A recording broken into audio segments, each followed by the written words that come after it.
Hello viewers, আসসালামু আলাইকুম। Europe Bangla consultants and private limited থেকে আমি এডুকেশন কাউন্সিলর বিলমা। আজকে কথা বলবো একটি ইস্ট এশিয়ান কান্ট্রি নিয়ে, যা আমাদের সবার কাছে কিন্তু সাউথ কোরিয়া নামে পরিচিত।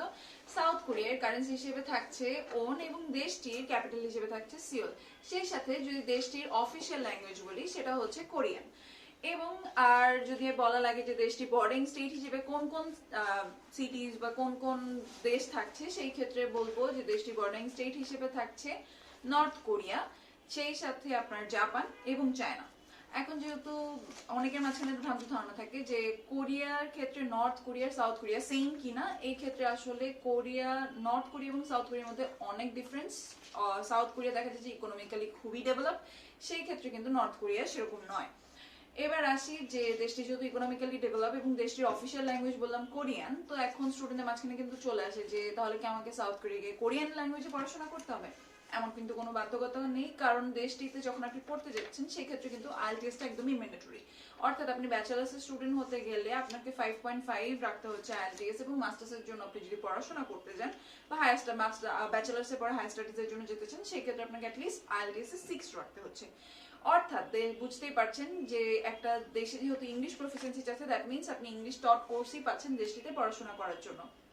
অর্থাৎ আপনার ব্যাচেলার্স হোক বা মাস্টার হোক, আপনার পড়াশোনার করার মিডিয়ামটা কিন্তু এখানে ইংলিশে থাকছে।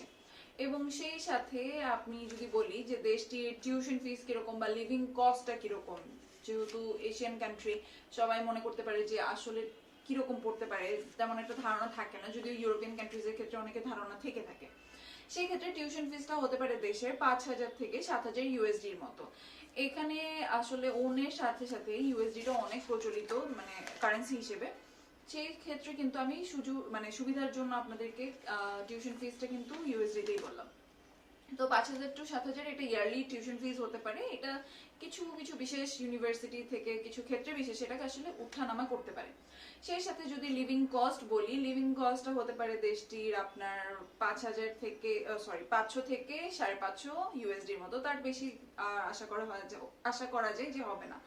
আর এই লিভিং কস্ট আপনি কমাতে পারেন কিন্তু শেয়ারিং অ্যাপার্টমেন্টস বা হচ্ছে আপনার ফ্রেন্ডদের সাথে শেয়ার করে অ্যাপার্টমেন্টস নিয়ে, অথবা আপনি যদি মনে করেন যে আপনি হোস্টেলে থাকবেন বা ডরমেটরিজে থাকবেন, সেক্ষেত্রে আপনার লিভিং কস্টটা অনেকখানি কমে যাচ্ছে এই ক্ষেত্রে। এরপরে স্টুডেন্টদের যেটা জিজ্ঞেস করে আইএলটিএস লাগছে কিনা, সেটা তো বলেই দিলাম।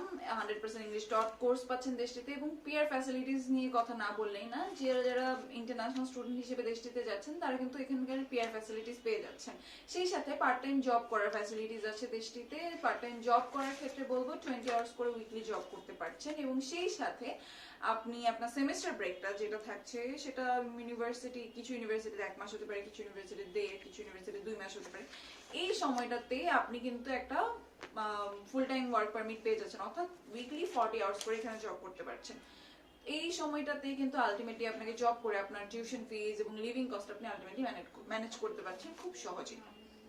লাস্টলি বলছি পিয়ার ফ্যাসিলিটিসটা আরেকটু বলি যে পিয়ার ফ্যাসিলিটিসের জন্য আপনাকে দেশটিতে 5 বছর স্টে করতে হচ্ছে, এবং ইন্টারন্যাশনাল স্টুডেন্ট আপনি অবশ্যই দেশটিতে পিয়ার পাচ্ছেন না, সেই ক্ষেত্রে আপনাকে স্টুডেন্ট ভিসাটাকে ওয়ার্ক ভিসায় কনভার্ট করতে হচ্ছে। এন্ড ওয়ার্ক পাওয়ার জন্য ডেফিনেটলি একটা নির্দিষ্ট স্টে ব্যাক পাচ্ছেন এই দেশটিতে, ইউরোপ কান্ট্রিজের মতো। এই স্টে ব্যাক টাইমে আপনাকে একটা জব সার্চ করে আপনার স্টুডেন্ট ভিসাটাকে ওয়ার্ক ভিসায় কনভার্ট করতে হচ্ছে। লাস্টলি বলছি রিকোয়ারমেন্টস। দেশটির রিকোয়ারমেন্টস এর ক্ষেত্রে বলবো এসএসসি এবং এইচএসসি মিলিয়ে 3.5 করে থাকলে হচ্ছে, এবং আইএলটিএস 6 লাগছে, আইএলটিএস 5.5 লাগছে ব্যাচেলার্স এর জন্য অ্যাপ্লাই করতে গেলে, এবং মাস্টার্স এর জন্য ব্যাচেলার্স এর সিজিপিএ লাগছে 2.5 এবং আইএলটিএস এর যদি বলি সেক্ষেত্রে একটু আগে যদি মেনশন করেছি, আবার বলবো যে 6 অ্যাটলিস্ট। আপনি যদি মাস্টার্স এর জন্য অ্যাপ্লাই করতে চান দেশটিতে, তাহলে আপনাকে ব্যাচেলার্স এর মিনিমাম এই কোয়ালিফিকেশনটা মেনটেন করতে হচ্ছে। এরপর আসে কি কি রিকোয়ার্ড ডকুমেন্টস লাগছে দেশটিতে অ্যাপ্লাই করার জন্য। আপনার পাসপোর্ট লাগছে, অল একাডেমিক ট্রান্সক্রিপ্ট, এবং সেই সাথে সার্টিফিকেট, আপনার আপডেটেড সিভি, ছবি, রিকমেন্ডেশন লেটার লাগছে 2টা। এখন স্টুডেন্টরা কিন্তু জিজ্ঞেস করে থাকে যে রিকমেন্ডেশন লেটারটা আমি কোথায় পাবো।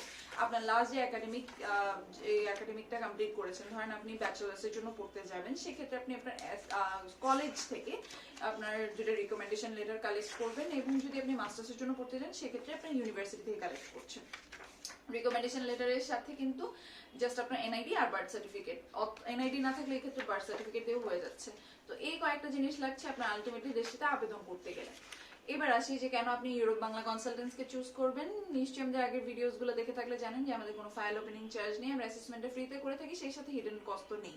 তো আপনারা যারা ভাবছেন যে সাউথ কোরিয়া দেশটির জন্য অ্যাপ্লাই করবেন বা প্রসিডিওরটা জানা নেই, তারা কিন্তু আমাদের কাছে ভিজিট করে ফেলতে পারেন। আমাদের ঢাকা এবং চট্টগ্রাম উভয় জায়গায় অফিস রয়েছে। সকাল 10টা থেকে বিকেল 5:30 পর্যন্ত আমাদের ফ্রি কাউন্সেলিং টাইম। এর ভিতরে আপনি ভিজিট করে ফেলতে পারেন আমাদের অফিসটি। ঠিকানাটি ডেসক্রিপশন বক্সে পেয়ে যাবেন, অথবা আপনি যদি ঢাকা এবং চিটাগাং এর বাইরে থাকেন এবং শুক্রবার বা সরকারি ছুটি দিন বাদে আপনি সময় না পান, সেই ক্ষেত্রে কিন্তু ডেসক্রিপশন বক্সে আমাদের নাম্বারসগুলো আছে কাউন্সিলরদের। আমাদের কাউন্সিলরদের প্রত্যেকটি কাউন্সিলরই কিন্তু প্রত্যেকটি নাম্বারে কিন্তু হোয়াটসঅ্যাপ রয়েছে। তো আপনি খুব সহজেই কিন্তু আপনার ডকুমেন্টস স্ক্যান কপিসগুলো আমাদের নাম্বারে পাঠিয়ে ফ্রি কাউন্সিলিং এর সুযোগ সুবিধাটি নিয়ে নিতে পারেন বা ফ্রি অ্যাসেসমেন্টটি নিতে পারেন। তো আজকে এই পর্যন্তই, সবাই ভালো থাকবেন, ধন্যবাদ সবাইকে।